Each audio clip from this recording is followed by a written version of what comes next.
Boy or a girl, he asks, staring up from the all 3 feet of his pudding-faced grandeur, and I say, Dylan, you've been in this class for 3 years and you still don't know if I'm a boy or a girl?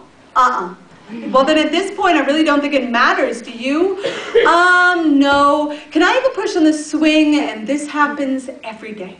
It's a tidal wave of kindergarten curiosity rushing straight for the rocks of me, whatever I am. In the class, when we discuss the Milky Way galaxy, the orbit of the sun around the Earth, or whatever, Jupiter, Saturn, Mars, and kids, do you know that some of the stars we see when we look up in the sky are so far away they've already burned out? What do you think of that? Timmy, my mom says that even though you got hairs that grow from your legs and that the hairs on your head grow short and pokey and that you smell really bad like my dad, that you're a girl.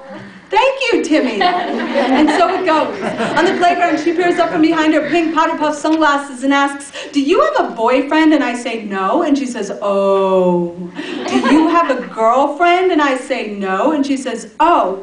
Well, why do I keep messing up this poem? I keep doing that. This poem I wrote 20 years ago. I've been reading it. Okay.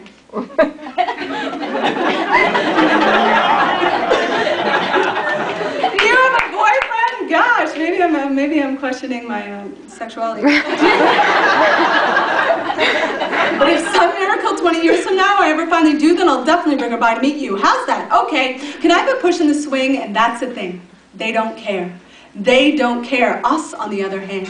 My father sitting across the table at Christmas dinner, gritting his teeth over his still full plate, his appetite raped away by the intrusion of my haircut. What were you thinking? You used to be such a pretty girl. Frat boys drunk and screaming, leaning out the window of their daddy's SUVs. Hey, are you a faggot or a dyke? And I wonder what would happen if I met up with them in the middle of the night. Then, of course, there's always this somehow not quite bright enough fluorescent light of the public restroom. Sir, do you realize this is the ladies' room? Yes, ma'am, I do. It's just I didn't feel comfortable sticking this tampon up my penis in the men's room. But